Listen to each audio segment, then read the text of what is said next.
Hello, everybody, and welcome to episode 2, review 2 of Mavericks Head-2-Head-9 reviews. We are looking at this is round 1, match 2 of Head-to-Head-9. For those of you who might not know, just a quick overview. Head-to-Head-9 is a contest held by New Element, anydesigns.com, held once every 3 years or so, where 6 teams compete in a round-robin style format with a postseason of pitting 2 parks against each other, where the community votes on their favorite and ultimately decide a winner in head-to-head style format. So we are looking, this is the 9th installation of Head-to-Head, Head-to-Head 9.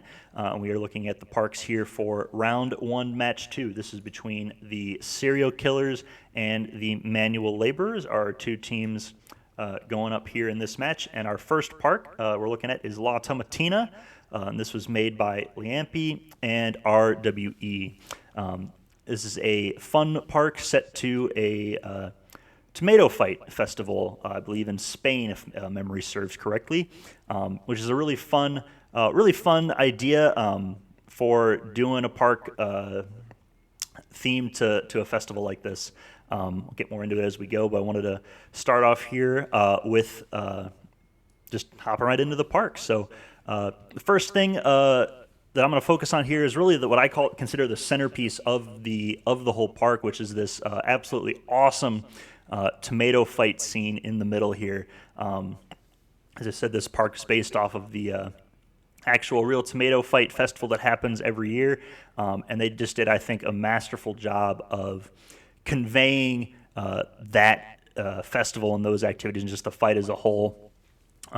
With everything in here, you've got the different textures and different densities and some splash effects in here. I love the blue tarps up at the top with some tomato splatter up them, protecting these shops or businesses or whatever they are from the tomatoes. And I think if you're going to do something like this, which we're seeing a lot more of in head-to-head, where parks will be not just themed to a place, but they'll be themed to a time at that place or an event at that place, such as the Tomato Festival here. And I think if you're going to do that, it needs to be really obvious what it is you're trying to convey. And I think they did an absolutely perfect job of that here, conveying what's going on. It's very obvious that there's some fighting with the tomatoes going on.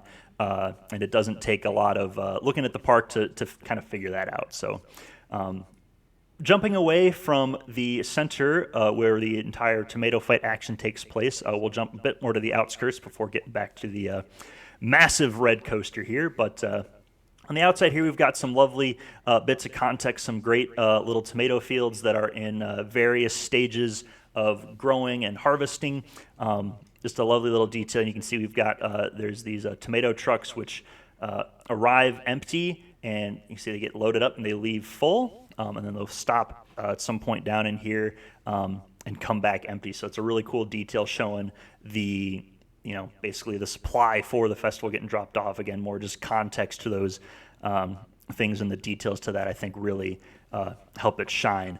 And as extra stuff as we keep moving along the outside, we've got some stalls selling either tomatoes to fight with or tomatoes to eat or dishes like that. Trucks helping with the festival setup. Just various tomatoes and stuff stored around everywhere. More fields down here. We've got, again, as we move down further, more stalls and things. That it's a festival itself, not just about the tomato fight itself, but all the food, games, things of that nature that you usually see at a big festival in a city like this. And as we're down this far, we got obviously some more tomato fields, and we've got this nice little water car ride type deal, which I'm not going to try to pronounce the name of because it put me on the spot. But it's a nice little ride wedged in here in the corner. You can see there's clearly tomatoes and stuff in there as well, although I'm wondering, because you can kind of tell as it goes through, it seems to me like this is meant to be a ride to clean yourself off with, as there's less and less tomato as you get further into the ride. As other than that, I can't quite tell what the theme would be, but it's a nice little ride, nice little supporting bit there. And then as we move further around, we've got our our porta potties all set up very nicely, and the ambulance emergency tent for those who might have gotten a bit too ambitious with their tomato throwing or ability to take a tomato to the face or anything. And as we keep going, there's a nice little tomato contest, pretty cool. And then you've got Palo Jabon, or Jabon, however you're supposed to say it, which is maybe the only thing on the map I'm not quite sure about. It's clearly a ride. People can clearly ride it, but there's no fence around it of any sort, and it looks like it's supposed to be something that smashes tomatoes, so I'm not sure if it's meant to be a set-piece thing or a ride itself. It just seems a little odd not having a fence around it if you're going to have peeps on it, but it's ultimately a minor thing. And as we keep moving around to this side, then we've got some very nice gardens and houses up here, a bit more out in the countryside, I guess. And while it's here, we'll pick up the coaster, which is El Tomate Grande.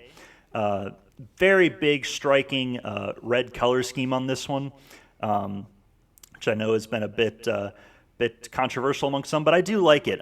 It definitely fits in with what the rest of the park is trying to be and do, and obviously for the Tomato Festival, I think it does make some sense. But it's got this nice big sprawling layout as we've been watching here. It starts off kind of compact, a little bit double out and back, and then stretches its legs a bit and heads down into the town itself, giving you a full tour of the park and the area around it, and just a pretty well-paced ride. Again, very sprawling, great interaction with the landscape and the town itself, because the ride manages to keep its pace up really well without being too huge and too imposing, which I think is pretty tough to do sometimes. And the big thing with this, too, is if you haven't noticed yet, is there's this very long half-diagonal bridge running through the middle of the coaster. These are a new object that Tolzamir made, these half-diagonals, and I'm a bit on the fence about them. I think in small bits they can look quite good. I think because you got this angle and this angle, it ends up looking a little odd stretched out that far. It doesn't quite, and that's just mostly to do with the isometrics of the game itself, not the object, because it looks like it starts going up here just because everything else is in isometric. I think it's a little odd when used in that large of a bit, but it can be used quite well. As an example, up here there's a couple spots in this little bit of buildings where it's used very subtly, but very nicely detailed buildings, and that half diagonal gives it a nice breakup of the grid and a bit extra depth to it. So I think it works really well there. But obviously that was not the only park of this matchup, so we will now go and take a look at the park that this went up against, which is Gauntlet Grim, I believe I'm pronouncing correctly, by the Manual Laborers. This was made by In the Manual, Otter Salad, Shen Kitchen, and Coupon. And this park is a very interesting concept. It is essentially a dwarven or elven mine that they hit a spring or whatever, and the mine was empty, and they decided to turn it into a water park. Just pretty cool. But before we get into the guts of the park itself, we're greeted with this absolutely gorgeous entrance area. These awesome arches off to the side. This big entrance arch. The waterfalls down at the landscaping. It's just absolutely beautiful. One of the better entrances I think we've seen in the game. Period. You've got these nice shops off to the side, like you'd expect for a park of any sort to have. And it just sets the scene so well, and I really do love how it's its own thing and leads into the park, but also kind of does that bit with these big high walls around it, where it's creating a bit of a mystery as to what's inside, and presumably this whole thing is underground, although we don't know that for sure. But as we take a dive in, we're greeted with a just as nice backside of the entrance here, with this big curved viewing platform that really looks out over the rest of the park, and great waterfall scenic features here. Lovely rockwork up around the side. That really the architecture here is all set into the rockwork, which I think is really neat and helps sell the theme of this being in a mine. And also these cool flashing walkway pieces, which are pretty neat, I think, as far as the look goes. So as we keep going, as I said, this is a water park primarily, and it starts the first, we got a small slide over here, but other than that, your first real attraction, your centerpiece, is this nice little island in the middle. It's got surrounded by a lazy river with 3 smaller slides. Presumably this would be more of a kids area or beginner area. I know there are some hot springs over here, which are really cool, done with the rapids track. Couple nice little bridges to get you into there, but a really cool kind of centerpiece, and making use of it, and giving the lazy river something to go around, and using that space well.